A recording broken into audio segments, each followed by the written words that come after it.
السلام علیکم ورحمۃ اللہ وبرکاتہ۔ یہ سوال کہ احرام کہاں سے باندھا جائے اور عورت کے احرام کی کیا کیفیت ہوگی اور دوران احرام اس کے پردے کی کیا صورتحال ہوگی۔ تو جہاں تک احرام باندھنے کی جگہوں کا تعلق ہے وہ تو مختلف علاقہ جات کے لحاظ سے مختلف جگہوں کو خود نبی پاک صلی اللہ علیہ وآلہ وسلم نے ہی متعین فرمایا ہے۔ بخاری شریف حدیث نمبر 1181 ہے، ان رسول اللہ صلی اللہ علیہ وسلم وقت علی اہل المدینہ ذی الحلیفہ کہ نبی پاک صلی اللہ علیہ وسلم نے مدینہ والوں کے لیے ذی الحلیفہ متعین فرمایا، ولی اہل شام الجحفہ اور شام والوں کے لیے جو میقات مقرر فرمائی وہ جحفہ ہے، ولی اہل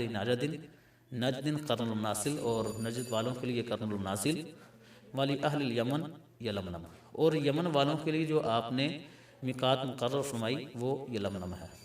اور یہی پاکستانیوں کی میقات ہے۔ پاکستانیوں کو چاہیے کہ یلملم سے آنے سے پہلے وہ اپنا احرام باندھ لیں۔ ہاں، یہ ضروری نہیں کہ یہیں پر آ کے باندھے، بلکہ اس سے پہلے جہاں سے انہوں نے سفر شروع کیا وہاں سے ہی احرام باندھ سکتے ہیں۔ مثال کے طور پہ اپنے گھر سے یا ایئرپورٹ سے بھی وہ احرام باندھ سکتے ہیں۔ اور یہ سوال کہ عورت کے احرام میں کیا فرق ہے، یعنی کہ عورت کا لباس احرام کیسا ہونا چاہیے، تو عورت بالکل ویسے ہی احرام باندھے گی جس طرح کہ وہ عمومی حالت میں اپنے کپڑے پہنتی ہے، یعنی کہ سلے ہوئے، یہاں تک کہ اس کا سر بھی ڈھکا ہوا ہو۔ لیکن بخاری شریف کی جو حدیث مبارکہ ہے، حدیث نمبر 1838، اس میں ہے کہ وہ اپنے چہرے کو اور کھلا رکھے، یعنی کہ نقاب نہیں کرے اور اپنے دستانے بھی نہ پہنے۔ لیکن فقہا یہ کہتے ہیں کہ اس کا مطلب یہ نہیں ہے کہ وہ بالکل غیر محرموں کے سامنے، اجنبیوں کے سامنے اپنے چہرے کو کھلا رکھے گی۔ اس کا مطلب یہ ہے کہ جب وہ سامنے ہوں تو سامنے نہ ہوں اس وقت اپنا کھلا رکھے گی، لیکن جب وہ سامنے ہوں تو ایسے پردے سے ڈھانپ لے گی جو اس کے چہرے سے مس نہ ہو۔ ویسے زیادہ تر پابندیاں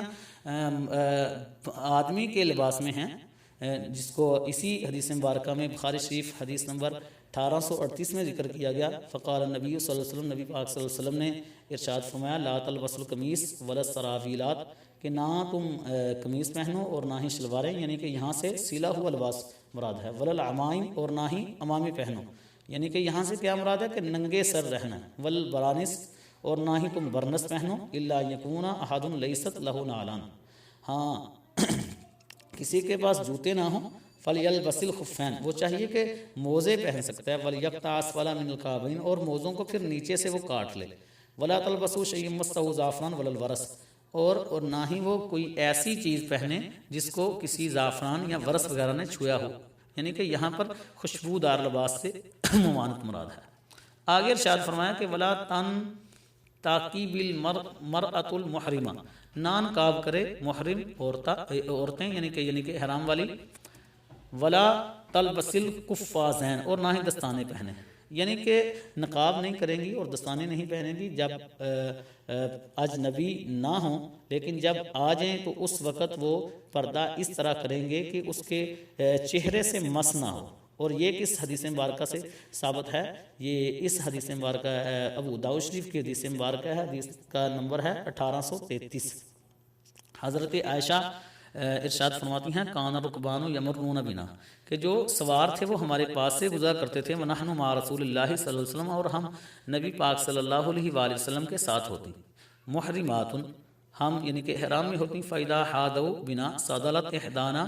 جلبابها من رأسها على وجهها، کہ جب وہ بالکل ہمارے قریب آتے تو ہم اپنے سروں سے پردہ نیچے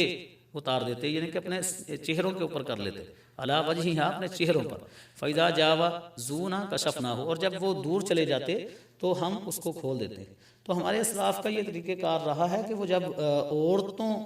کو یعنی کہ حج و عمرہ کرواتے تو سب سے پہلے تو ان کے ساتھ خود ہوتے، پھر وہاں پر کرتے جہاں پر یعنی کہ غیر محرم نہ ہوتے، تاکہ وہ یعنی کہ کھلے چہرے یعنی کہ آسانی سے چل سکے۔ اس میں یہ حکمت عملی ہے کہ آسانی سے چل سکے، کھلے چہرے، یعنی کہ وہ طواف کر سکے، یا جو بھی ان کی وہاں کے مشغولیات ہیں ان